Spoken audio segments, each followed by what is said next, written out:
Bienvenidos a una nueva edición de Los Buscadores. Muchas gracias a todos los que miran nuestro material. Les pedimos por favor que lo hagan a través de YouTube, que para nosotros es fundamental. Así que bueno, y si pasás por nuestro canal, por supuesto, suscríbete, dale me gusta al video y activa la campanita. Así te llegan las notificaciones de lo nuevo que subimos a nuestro canal. Bueno, Leo, hoy vamos a estar hablando de la estación de Castillo, ¿verdad?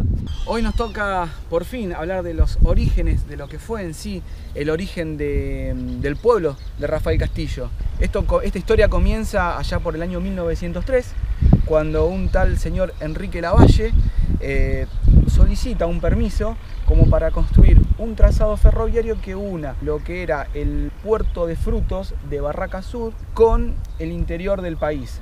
Ahí es el comienzo, digamos, de lo que es la traza ferroviaria del ferrocarril Midland. Ya para 1908 el ferrocarril estaba ya tendido hasta San Sebastián, una estación que está unos cuantos kilómetros más alejada.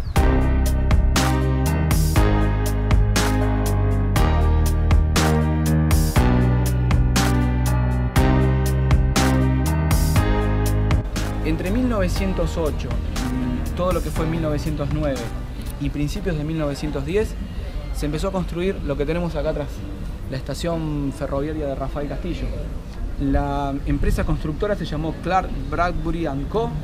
y era de capitales ingleses, como fue toda la traza ferroviaria, pero con la diferencia que los constructores eran distintos, como habíamos hablado recién, a los que hicieron la construcción de las demás estaciones ferroviarias. Solamente construyeron dos estaciones iguales dentro del partido de La Matanza, y una fue Rafael Castillo y la gemela de Isidro Casanova. ¿Y por qué tardó tanto en inaugurarse la estación, Leo? La estación empezó a tener problemas financieros, como todas las cosas en nuestro país, los problemas financieros. Se empezaron a quedar sin capitales porque no había inversores europeos que quisieran poner plata para construir un ferrocarril que, según a juzgar por lo que ellos pensaban, no iba a ser tan redituable como era el Sarmiento, hoy en día es el Sarmiento, que en ese tiempo se llamaba Ferrocarril del Oeste, o el Ferrocarril del Sur. ¿Y hubo problemas con el Sarmiento a la hora de hacer estas vías? Aparentemente había como una competencia. Esto estaba regulado por un marco de ferrocarriles provinciales y el que era el Ferrocarril del Oeste era de otra empresa. Entonces, como corrían muy cerca, casi paralelas en algunas partes, se decía que competían entre ellos.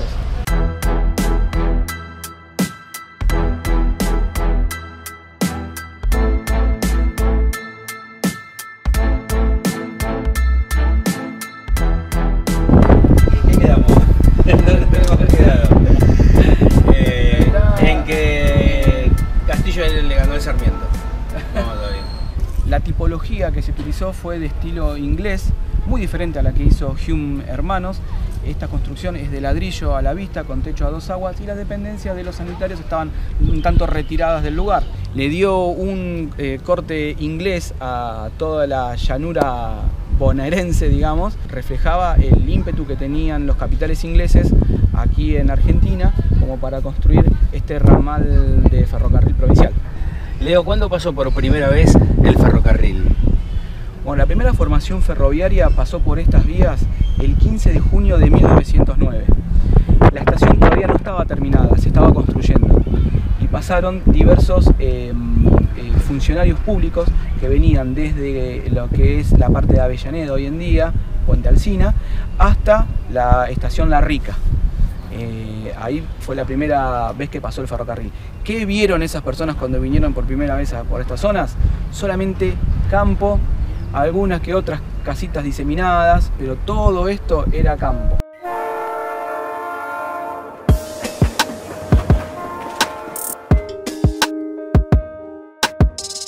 Esta historia comienza en el año 1903, cuando Enrique Lavalle solicitó la licitación en el marco de la Ley de Ferrocarriles Secundarios de la provincia. La concesión era de Barracas al Sud hasta el partido de Adolfo Alsina, discurriendo íntegramente la provincia de Buenos Aires. El 16 de septiembre de 1904, con un decreto provincial, se otorgó la concesión para construir y explotar una línea de trocha angosta entre Puente Alsina y Carué. La compañía se bautizó Buenos Aires Midland Railway Company. El ideólogo del proyecto fue Eduardo Casey. La construcción del primer tramo del ferrocarril Midland comenzó en 1907, para lo que Lavalle contrató a la prestigiosa empresa Hume Hermanos.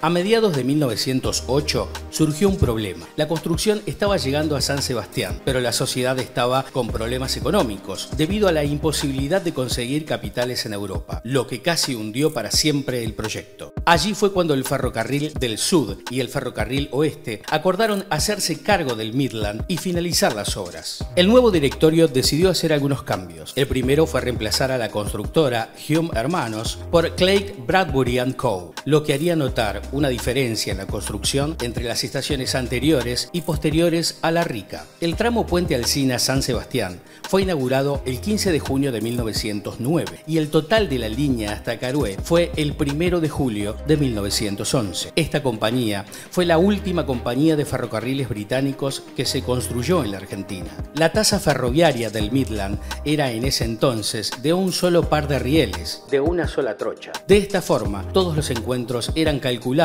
en determinadas estaciones con desvíos apropiados. La estación de Castillo tenía esa característica. La segunda vía se construyó durante la década del 50. En 1909, la estación de Rafael Castillo aún no estaba habilitada, pero el primer viaje a dicha estación fue el 24 de abril de 1910. Y prueba de ello es el boleto que está en poder de la familia Toledo. En esta estación podían transportar pasajeros con equipajes, encomiendas y cargas. Además tenía telégrafo, no podía dar servicio de despachar carga y descarga de Hacienda. Las estaciones de Ingeniero Budge e Isidro Casanova tenían la misma categoría que la estación de Rafael Castillo. Las estaciones de Puente Alsina, Cabecera, Aldo Bonzi, San Sebastián y Libertad se les sumaban como característica a resaltar que podían recibir y despachar Hacienda, pero, según el manual de estaciones, con previo arreglo únicamente. El ferrocarril había resuelto no construir estaciones en aquellos puntos donde los propietarios de grandes extensiones de tierra no las subdividan.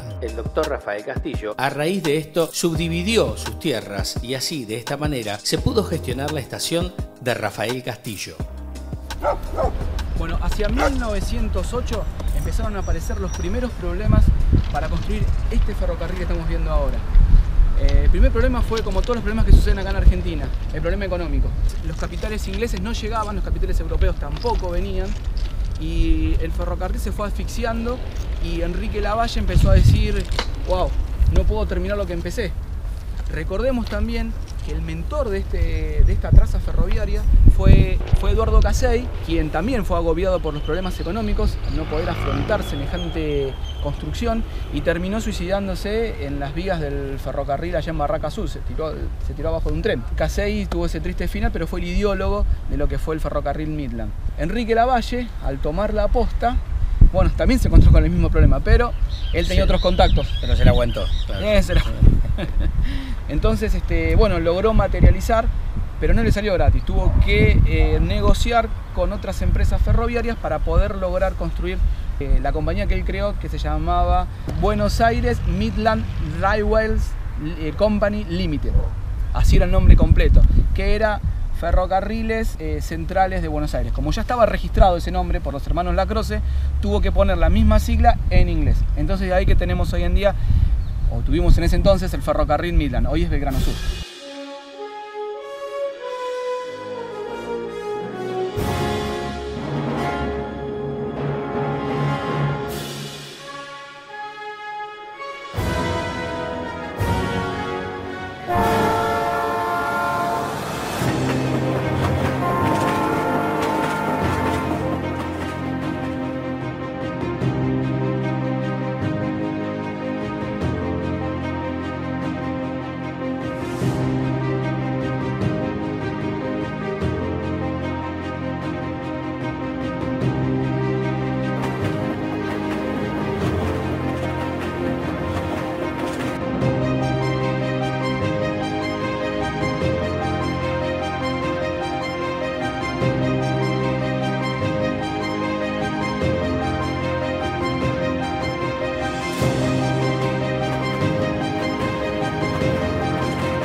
llegar por fin a la tan ansiada construcción de la estación de Rafael Castillo, ¿sí?